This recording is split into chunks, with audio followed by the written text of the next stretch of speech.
Hello, my name is Joshua Ishaya, and the station is Agricultural Research Council of Nigerian Television, the first agricultural station in Nigeria.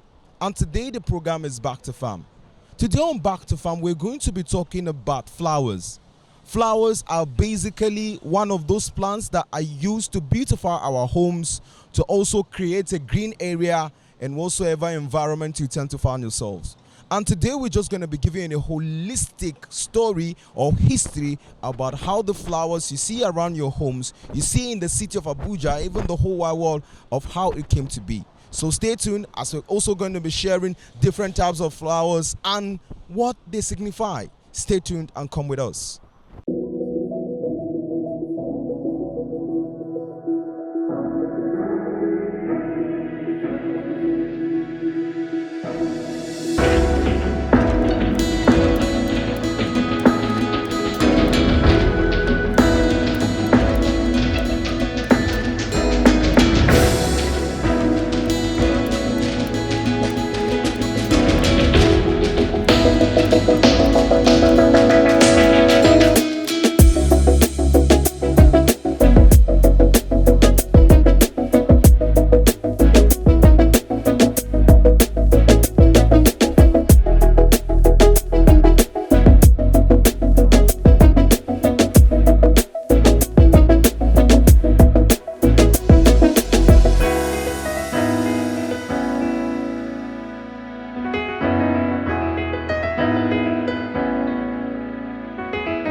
The first flower in the history of the earth.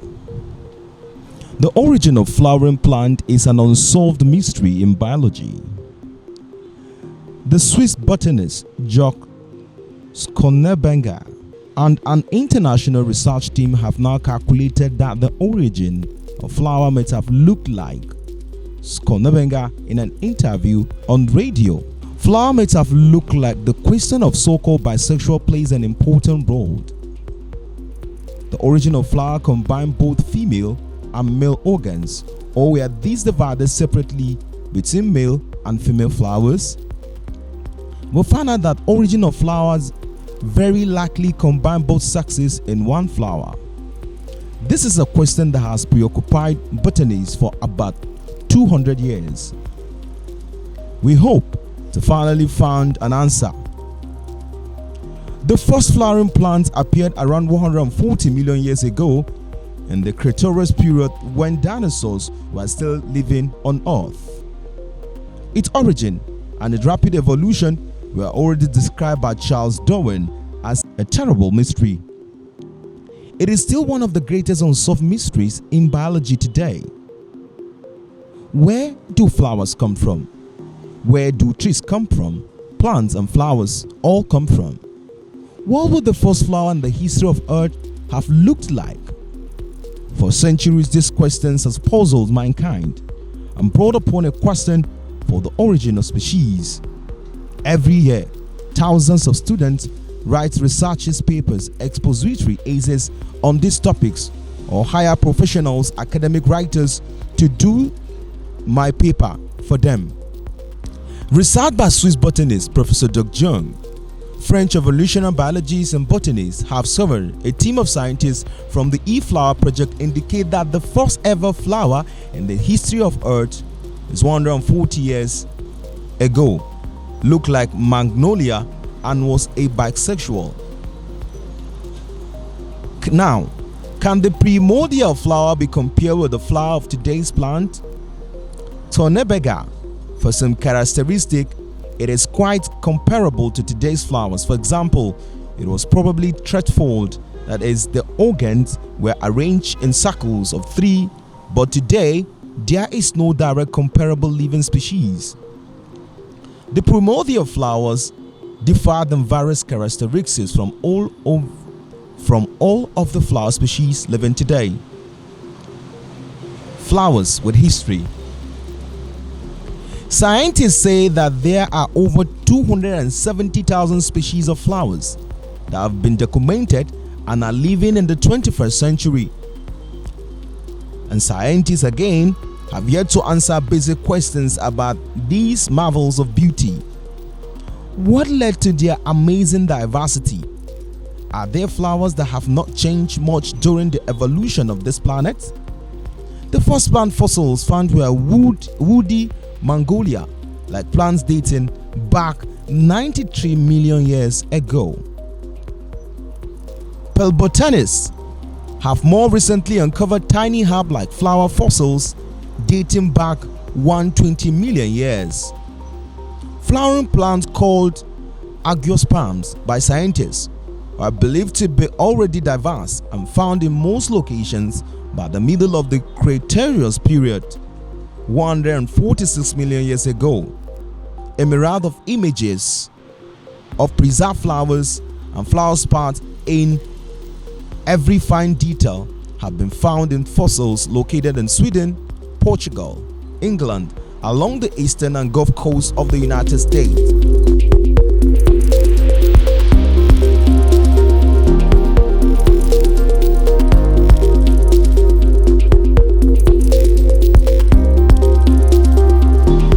Now, let's look at different types of flowers. Astromeria. Astromeria is named after the Swedish botanist Baron Claes von Astromeria. These South American flower seeds were among many collected by one astronomer on a trip to Spain in 1953.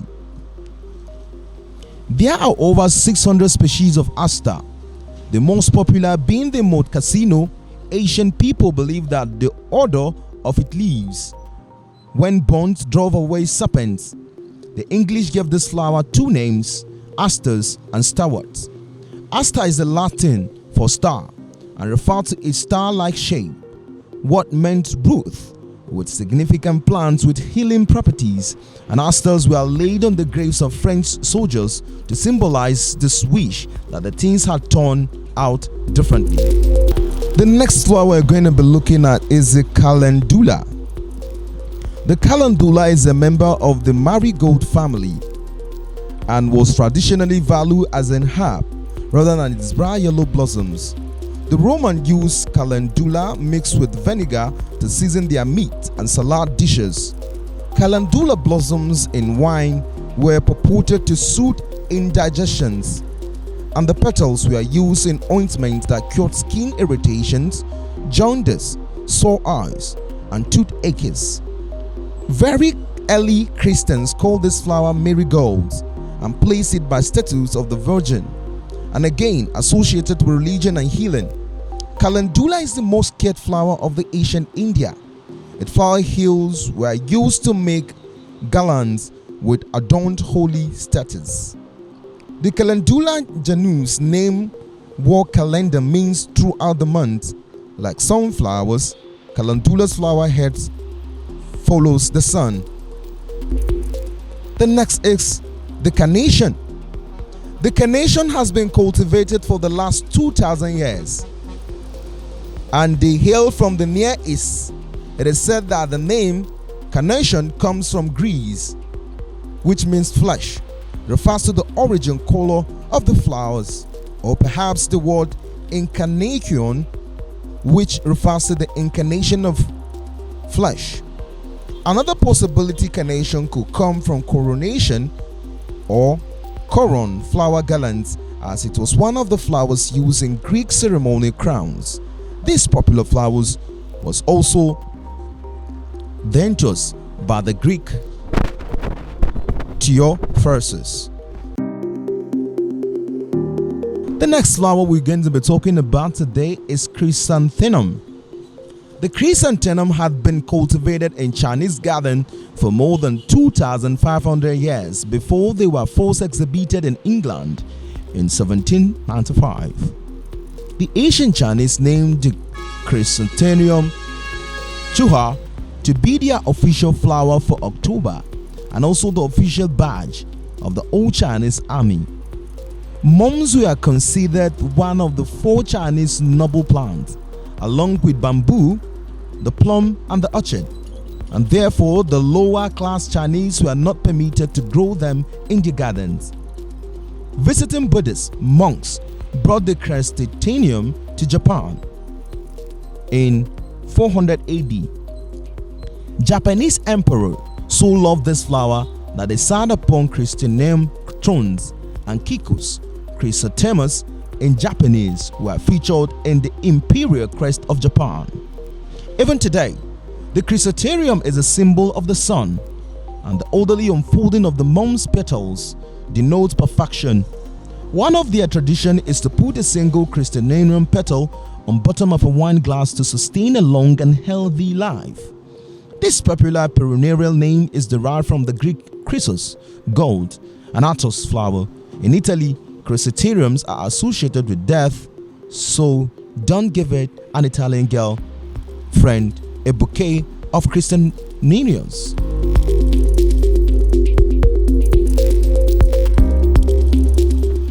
Next on our list is the daisy flower. According to an old Celtic legend, the spirits of children who died in childbirth scattered daisies on the earth to cheer their sorrowing parents. Beautifully, gold happens, each ending in a daisy-like ornament, were found when the Mormon palace on the island of Crete was excavated. They are believed to be more than 4,000 years old. Egyptian ceramics are also decorated with daisies. The flower's English name was day-eye, referring to the way this flower opens and closes with the sun, and primitive medical men drew the obvious conclusion that it was plainly intended to cure eye troubles. Assyrians crushed daisies and mixed them with oil to turn grey hair dark again. Margaret, the French word for daisy, is derived from a Greek word meaning pearl. Francis called his sister Margaret of Margaret, and the lady used the daisy as a device. So did Margaret of Anjou, the wife of Henry V, and Margaret Beaufort, mother of Henry VI. There is an old English saying that spring has not come until you can set your foot on the 12 daisies. King carry the 8 dishes of daisies to relieve himself from his stomach ulcer pain, and a common remedy for insanity was to drink crushed daisies steeped in wine in small doses for 15 days. And moving on to the next flower is the holly. Medieval monks called this plant the holy tree. They believe holly would keep evil spirits away and protect their home from lightning. The early Romans decorated their hallways with garlands made from holly for their midwinter feasts. Saturnalia, later its pointed leaves represented the crown of thorns, and the red berries, his drop of blood, signify eternal life. Moving on our next flower is lily. Lilies have been associated with many Asian myths, and pictures of lilies were discovered in Villa and Crete dating back to the Millennium period, about 15,800 BC. Lilies are mentioned in different history, and they symbolize chastity and virtue in different religions. The lily is a fertility symbol. In Greek marriage ceremonies, the brides wear a crown of lilies, and with purity and abundance. Lilies are also a symbol of death, and at one time, lilies were placed on the grave of children. The lily has a true medical value, although in Elizabeth times, lilies were none of the ingredients in the medicine's treatment fever for cleaning wounds, burns, and sore. And now moving on to the next flower is the orchid. Orchid originates from Greece, where orchis means testicle. Some orchids are called ladies' fingers, ladies' tresses, or long purples. Greek women thought that if the father of their unborn child is large, new tubers, the baby will be a boy. If the mother eats small tubers, they will give birth to baby girl. The most famous orchid, the vanilla orchid, was said to give strength to the Aztecs, who drank vanilla mixed with chocolate. During the 19th century, orchids were widely collected. There are nearly 25,000 varieties. Its reproductive behavior has fascinated botanists for years. To germinate an orchid, seeds need to be penetrated by fungus thread. And moving on to the next one is the poinsettia. Dr. Joe Robert Poinsett, the U.S. ambassador to Mexico, brought the first poinsettia to the United States in 1928. Poinsettia are known to grow as high as 16 feet in Mexico. The scarlet color of the origin poinsettia is produced by the bracts, the leaf-like sections that grow before the flowers appears, because Mexican legends say its bracts resemble the flower of Bethlehem. Poinsettias have the honor of decorating churches at Christmas time. Today, this flower is known worldwide as the Christmas flower, and you can find shades of cream, pink, and scarlet poinsettias adorning homes everywhere. The poinsettia is a member of the Euphorbia or sport family. The name originates from the Old French espauge. This plant was used during the medieval times as a purgative or rid the body of black and melancholy. The next on our list is Queen Anne's lace. Queen Anne's lace was named for Queen Anne, wife of King James I of England. The Queen's friends challenged her to create lace as beautiful as a flower. The root of Queen Anne's lace, also called white carrots, stimulates pigment production in human beings. North African natives chew it to protect themselves from the sun.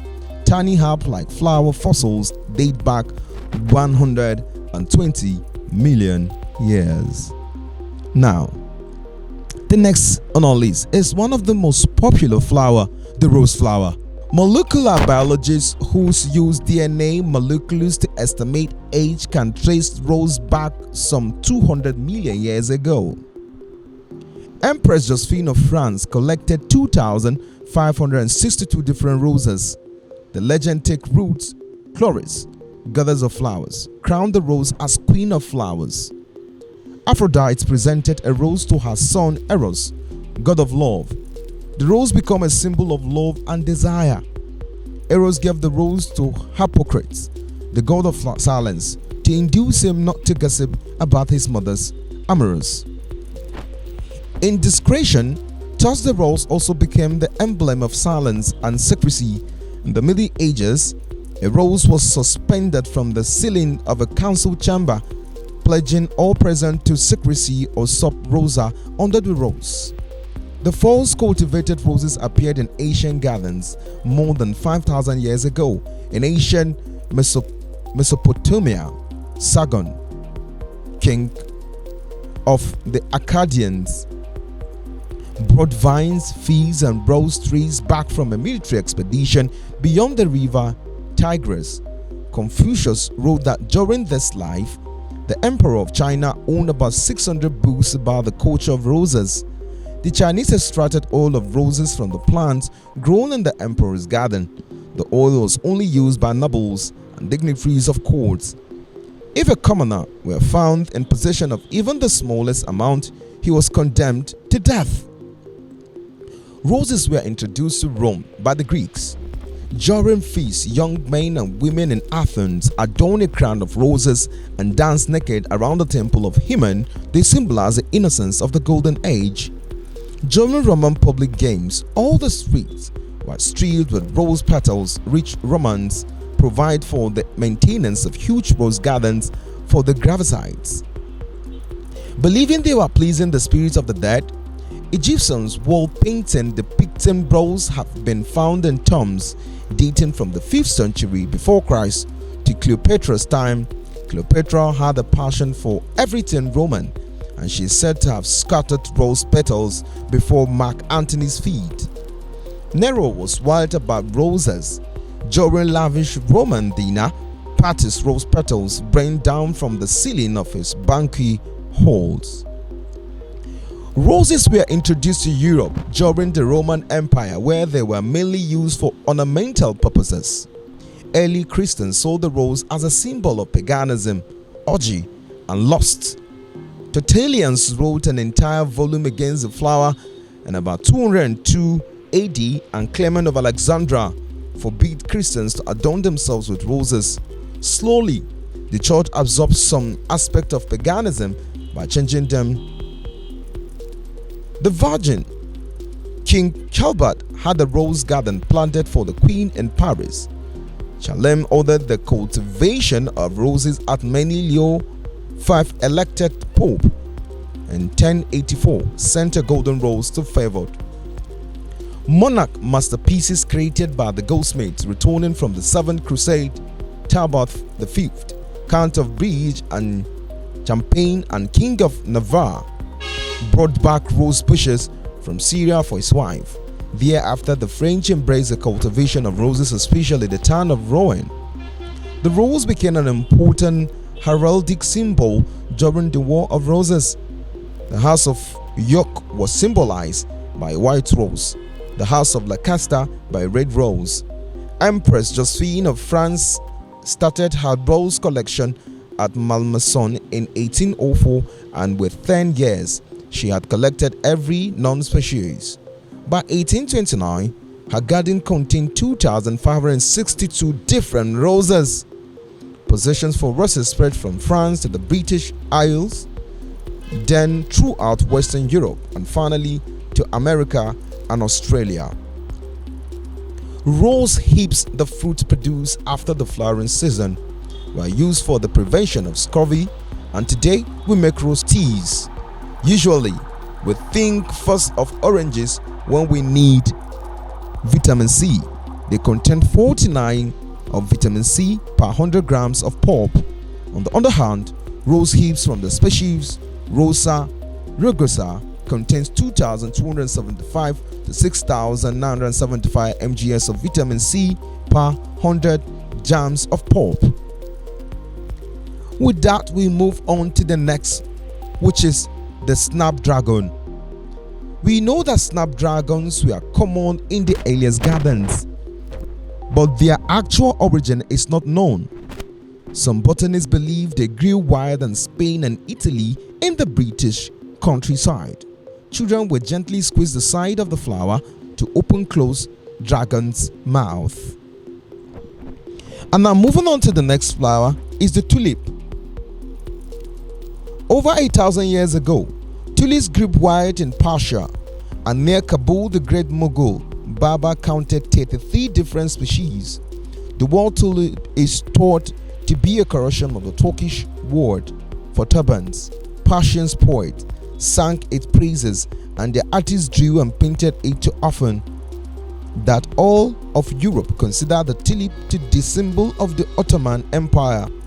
There are people in the world who eat some varieties tulip bulbs, and Java makes a flour from them. The Dutch have eaten tulip bulbs when no other food was available.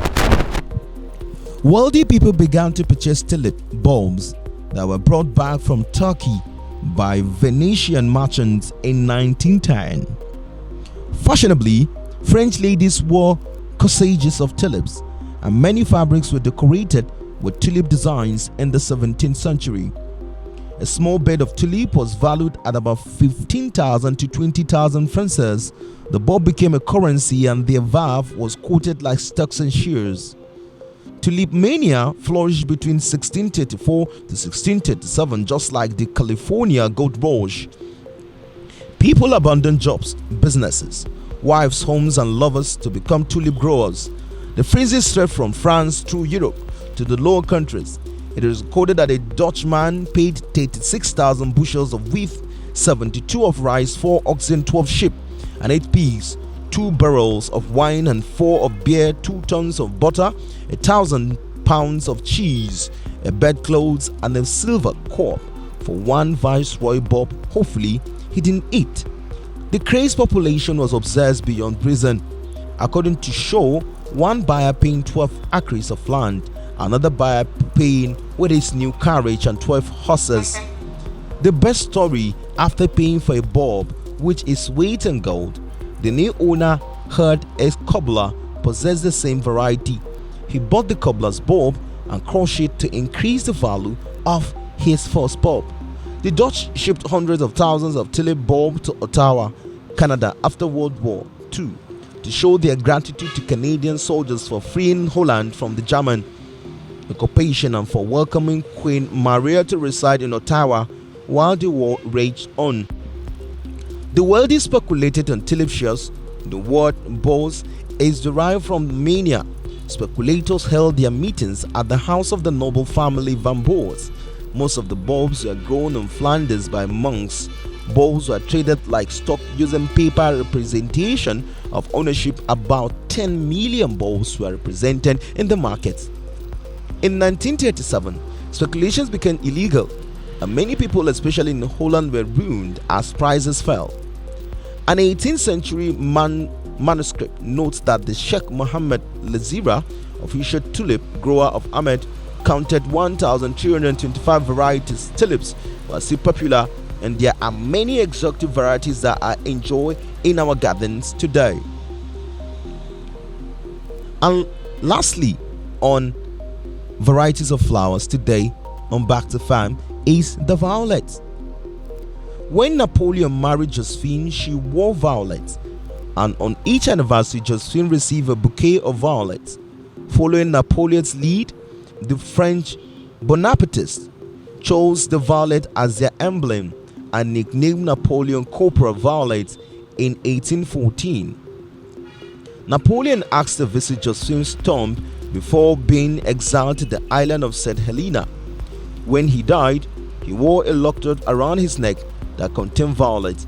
He had picked some Josephine's gravesites. Common saying include dream of violets and advance in life. Wear a garland of violet to prevent dizziness. Violet are considered a good luck gift, but when violet bloom in autumn, epidemics will follow within the year. Learn more about history of male border bulbs and origin of the other inscription boxes we offer.